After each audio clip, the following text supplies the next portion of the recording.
اسلامی جمہوریہ ایران کے صدر ابراہیم رئیسی کے دورہ پاکستان کے اختتام پر ایران و پاکستان کا مشترکہ بیان جاری کیا گیا، جس کی تفصیل پیش کی جا رہی ہے۔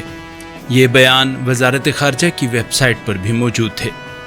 اسلامی جمہوریہ پاکستان کے وزیر اعظم کی دعوت پر اسلامی جمہوریہ ایران کے صدر ڈاکٹر سید ابراہیم رئیسی نے 22 سے 24 اپریل 2024 تک پاکستان کا سرکاری دورہ کیا۔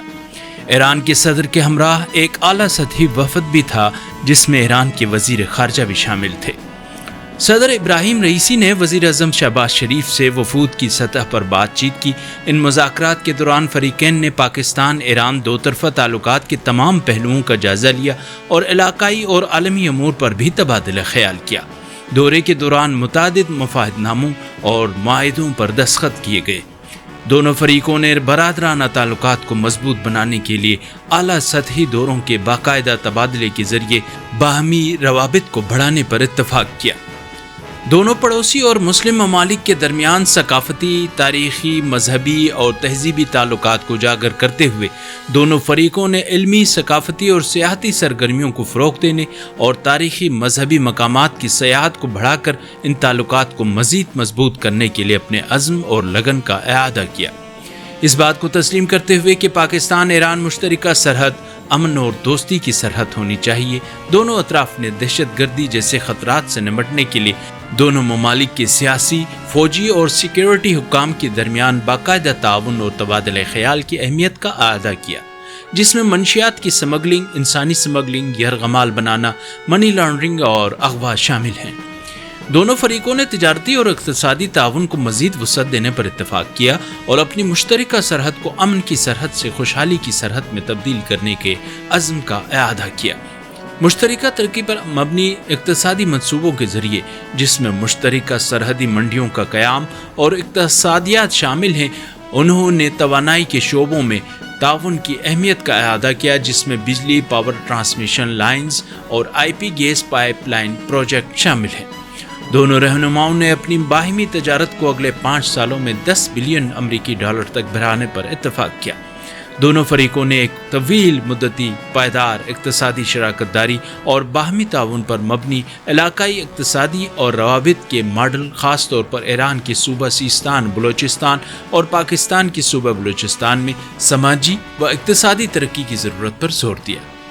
دو طرفہ اقتصادی تعاون کو مزید مضبوط بنانے کے مقصد سے دونوں فریقوں نے آزاد تجارتی معاہدے FTA کو تیزی سے حتمی شکل دینے اور سالانہ دو طرفہ سیاسی مشاورت BPC اور مشترکہ تجارتی کمیٹی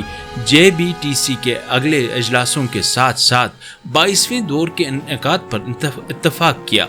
مستقبل قریب میں مشترکہ اقتصادی کمیشن JEC کے مذاکرات کے بارے میں انہوں نے اقتصادی تعاون کو تیز کرنے کے لیے اقتصادی اور تکنیکی ماہرین کے ساتھ ساتھ دونوں ممالک کے چیمبرز آف کامرس کے وفود کے تبادلے کی سہولیت پر بھی اتفاق کیا۔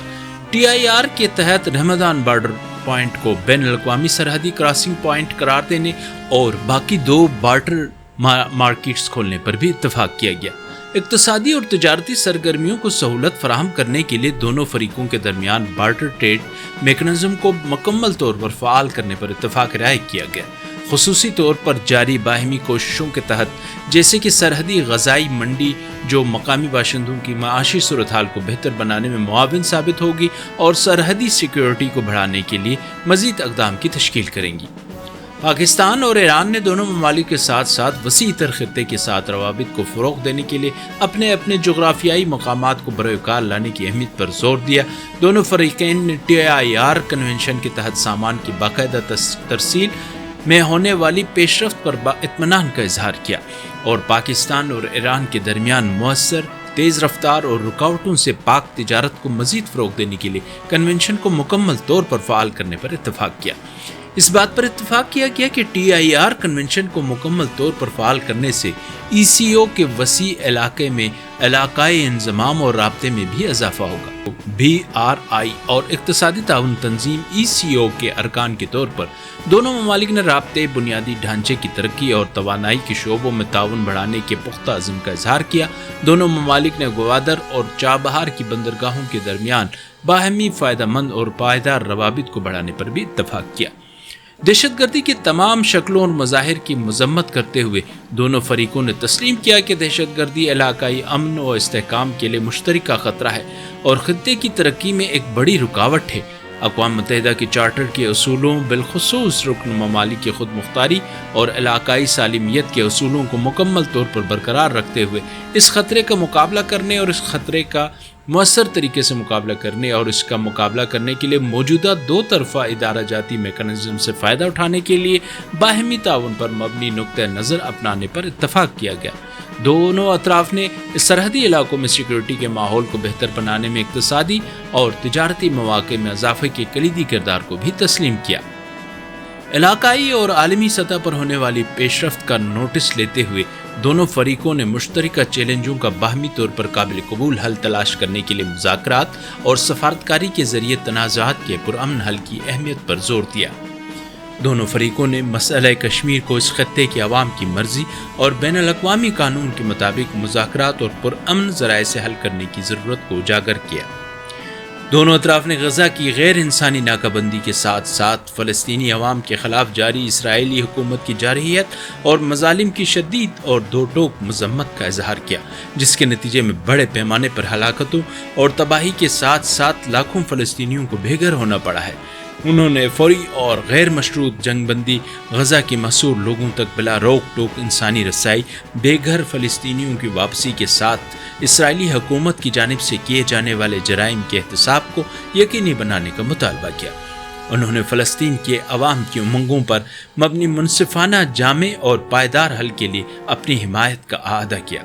اس بات کو باہمی تسلیم کیا گیا کہ شنگھائی تعاون تنظیم علاقائی سلامتی اور ترقی کے لیے ایک اہم فورم ہے جو SCO خطے کی اقتصادی، راہداری، تجارت، نوجوانوں اور رابطوں کی صلاحیت کو کھولنے کے مواقع فراہم کرتا ہے۔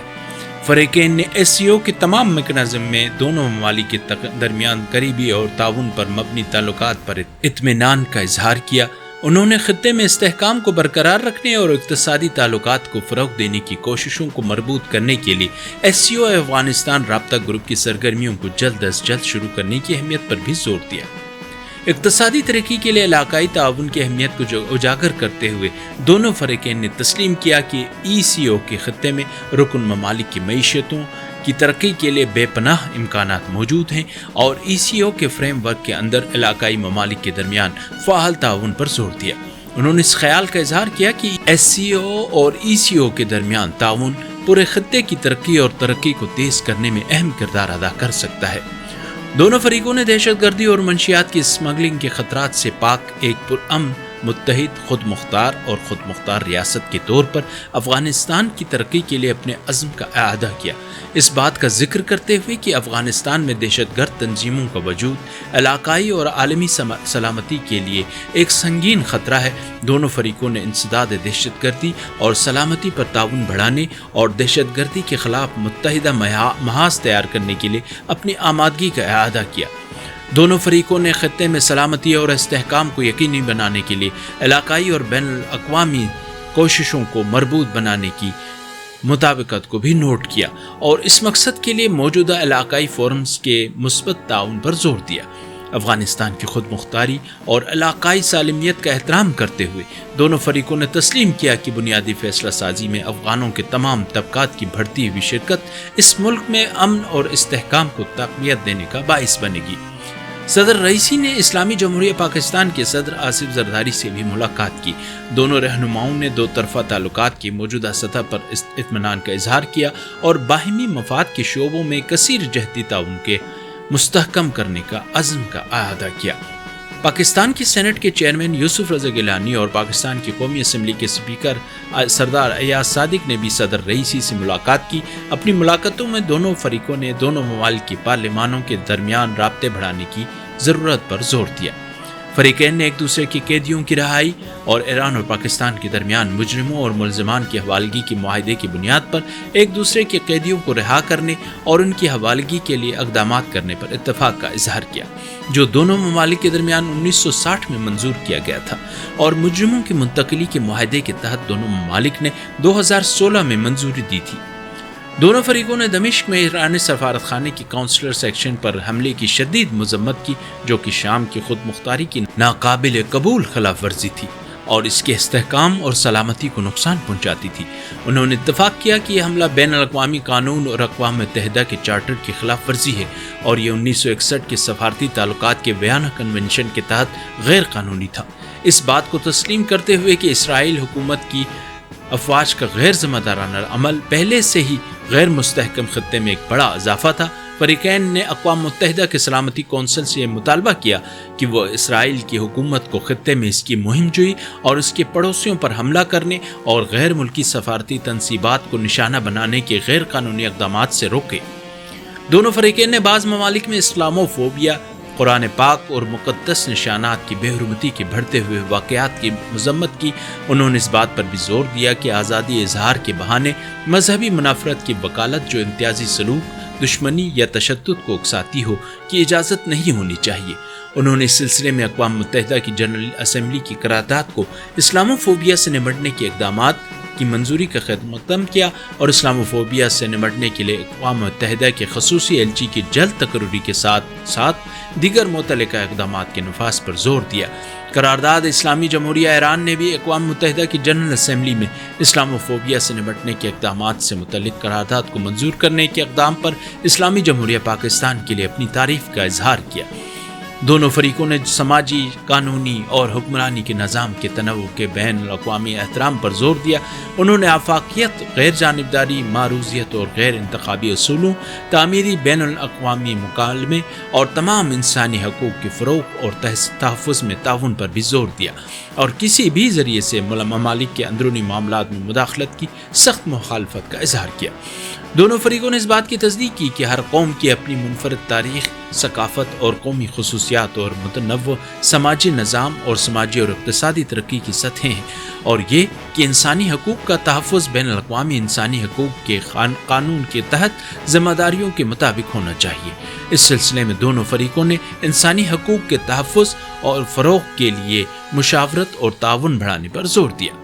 ایران کے صدر اور پاکستان کے وزیر اعظم نے اقوام متحدہ، UN، اقتصادی تعاون تنظیم ECO، شنگھائی تعاون تنظیم SCO، اسلامی تعاون تنظیم SCO سمیت کثیر الجہتی فورمز پر دونوں ممالک کے درمیان تعاون کی تمام جہتوں کا خیر مقدم کیا۔